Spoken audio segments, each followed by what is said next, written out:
anything less than a win would have, couldn't have it. So I think it was 1-1 going into that third round, and I knew I had to have that round. So once I got on top, I knew I wasn't going anywhere, and it feels good to not only take home 2 checks, but to validate everything that I've done, all the time away from home, the family, and miss things. So it was really imperative for me to go out there and get this win tonight. The actual fight, is that how you envisioned it playing out, especially after feeling him for at least a round in the previously? Well, man, the game plan was to go in there and wear him down, be heavy on him. I definitely could have worked more in the clinch, I think. Anytime the ref separates you, it's definitely an output issue, obviously. So, but I think the game plan worked. I think he was pretty tired going into that third round, and that's how whenever we started wrestling, I got on top. He wasn't able to scramble up and get up, which he's been able to do in the past. Even the first time that we fought, I took him down. He was able to get back up, but I knew in the third round I would have the cardio advantage.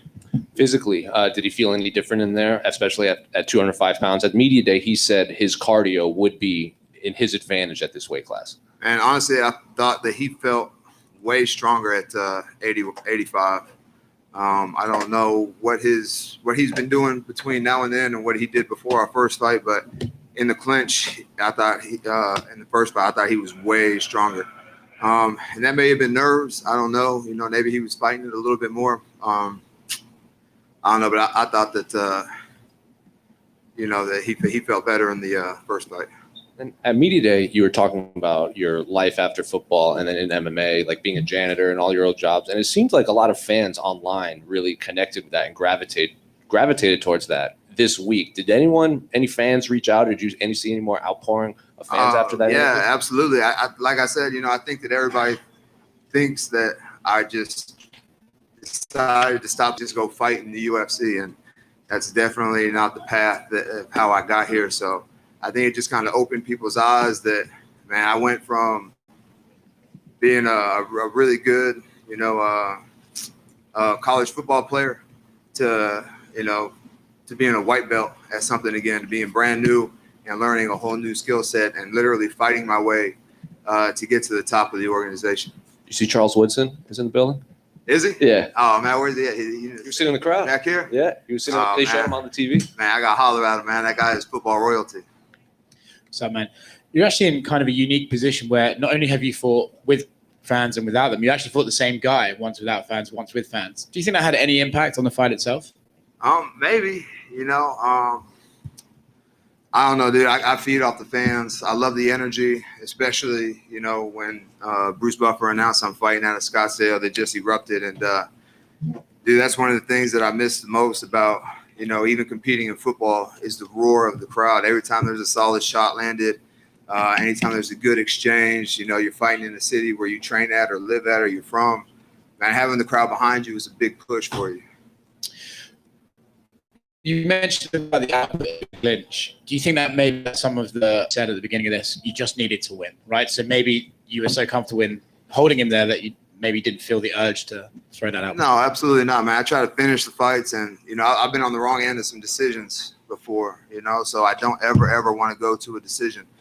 So, man, of course I'm trying to finish the fight, but, man, not every fight is going to be 2 minutes of cloud of dust and a knockout, Sometimes you have to win the war of attrition. Sometimes you have to weigh on them, be heavy on them. And then when your opportunity comes, there's your chance for the knockout. There's your chance for the TKO. There's your chance for a submission.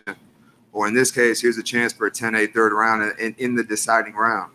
Congrats, man. Thank you. Eryk, over here. You said that he was not as heavy at 205 as he was at 185. Did you, when you flipped him, like when you reversed position the first round, is that when you knew, like, oh, I got this? Because it seemed like you did that rather easy, and then your confidence grew from that. It's not that he was heavier or lighter. I just feel like that he was stronger at 185, and maybe he was fighting the clinch. Like I said, I don't know how he's been training before the first fight or before this fight, but yeah, dude, I know in the third round that cardio is going to be on my side. I know where I'm at mentally. I know what I've done to get here, and man, I'm not going to let any more of these fights slip out of my hands in the third round. Do you take anything to take back down to 185 from this fight, or just kind of separate things, separate weight class? Man, I I don't know. Each fight has a life and history of its own. You know, the next guy I fight, whether it be at 85 or 205, you know, there's going to be holes in their game to exploit. It's going to be a different fight. They're not all the same. I think it's more opponent based than it is weight class based. But I do like 185 better. I think I compete better at middleweight. Obviously, the weight cut's way easier at 205, but man, I think that's what kind of makes the difference in these fights. You know, at 85, man, I'm dialed in for 9 weeks, 8-9 weeks at a time. So by the time even when I leave the gym, you know, I'm thinking about my diet. And when I'm thinking about my diet, it kind of is like, oh, maybe, you know, I start thinking about the fight. And I just play the fight over and over and over and over in my head, you know, when I'm sitting in bed at night. But at 205, I'm not hungry. You know, I'm not sacrificing anything. So when I go home, man, you know, I'm watching Netflix, reading a book, or not really too much thinking about the fight, if that makes sense. So at 85, it's like constantly, always and forever on my mind, the fight. So I play it hundreds and thousands of times before I actually fight. And final question for me. Of course, you're a motivated athlete, but after going through this week, you got the pop when they say you're from Scottsdale, getting the win, getting your hand raised, and people kind of feel your background. How much does this inspire you to push on and be an inspiration for others? Not that you're not motivated, but does it give you extra fire after going through this week and end it with the hand raise? Yeah, man. You know, Darren's a fighter too. You know, I knew that he'd come out, he'd be tough, and you know, whenever you win, it's easy to be motivated. You know, because you know you win, it kind of validates everything that you did to get that win. Whether you what you did or didn't do to get that win. So I think sometimes in the loss is where you kind of have to soul search, figure out what you did. Because when you win, it's like everything that you did was right, you know. But if you lose, like, what did I do wrong, kind of thing. Yeah, boy. You kind of. Schmo. How are you, man? Good. Was going to ask you, is the pathway for you to title contention, is that more at 185 or 205? For sure, at middleweight. You know, I'm down to compete at 205, but man, those guys at the top, I think it's a stature thing. You know, I'm only 6'1" with like a 77-inch reach.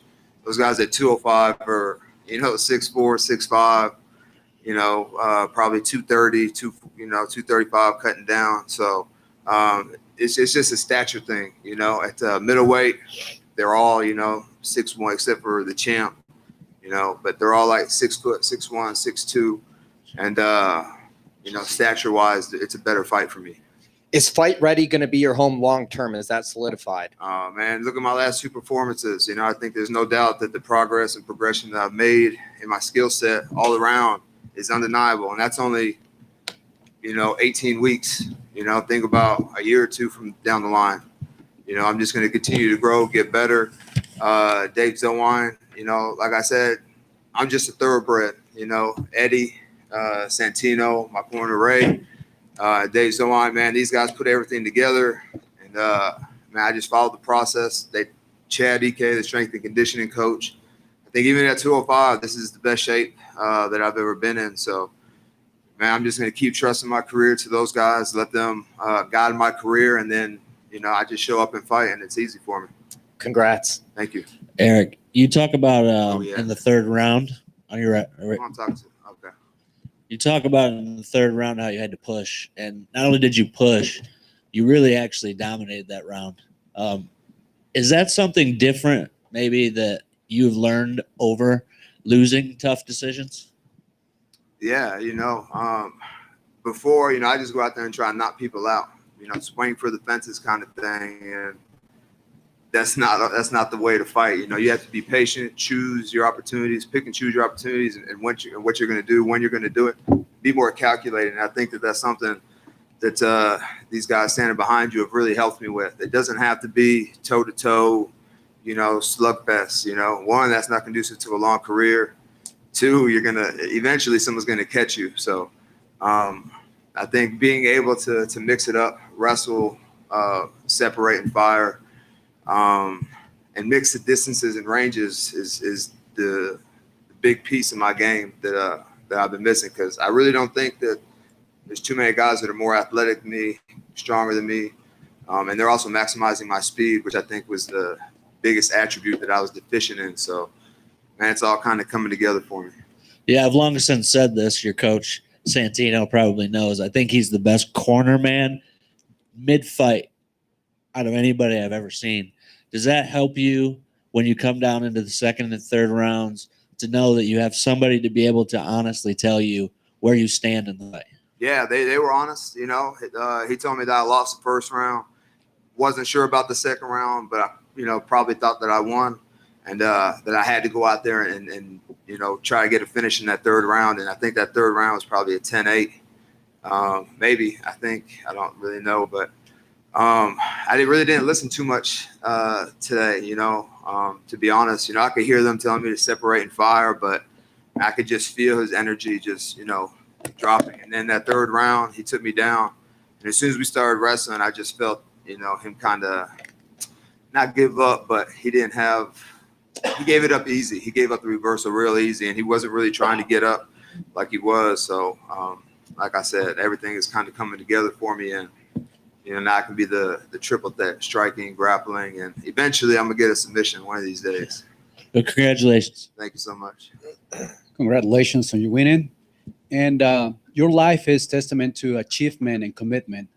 What is your message for all those trying to get there? I mean, that's my career is kind of like is life. One door shut, so I had to kick open another door. I wasn't content and ready to, spend the next 40 years of my life sitting behind a desk making somebody else a bunch of money. Literally fighting for my money has put me in a position where, man, I could quit and retire now, and would be financially straight forever. For my, me and my family. So, I just I had to follow my heart and what made me happy. There were plenty of people, including my own family, who, I don't know why you want to fight. You're gonna get your teeth knocked out. You're gonna do this. You're gonna do that. It's so stupid. But man, I just kind of, shut those people out of my life. Girlfriends, family members, and we'll see who has the last laugh. And my final question is, when would you like to fight again? I'm definitely gonna take the summer off. Spend some much needed time with the wife and kids and stuff. Travel. Do some camping maybe, and I don't know. Late October, early November, I think would be a good time for me to get in there. Very good. Thank you. Congratulations. What belt are you in jiu-jitsu? I'm brown belt. Do you think a submission win, you get the black belt? Man, I think I'm so far from a black belt. I only ask because I can remember when Woodley got a submission, they presented him the black belt inside the yeah, I don't know, dude. I really don't put the gi on too much anymore. I love the gi. Don't get me wrong, but man, I'm training for MMA. You really don't wear a gi and whatnot. But the gi is fun and whatnot, and eventually one day I will get my black belt once I kind of recommit myself to jiu-jitsu. But man, don't make any mistake, man. Your boy a purple belt world champ, so. Y'all get right. I got jits. Yeah, Eryk. You have a lot of fans, obviously, in Arizona. You've been training out here, for the past 6 months. Is Arizona almost starting to feel like a new home for you in a way? Yeah, I love it out here. I keep coming back. The housing market's kind of crazy out here. There are no houses available and whatnot. But I would like to eventually, buy a house out here because I plan on fighting for, quite a while still. So.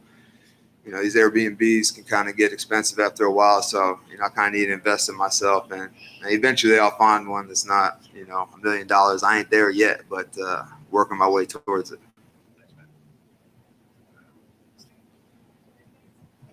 Appreciate you guys. I'll be in touch.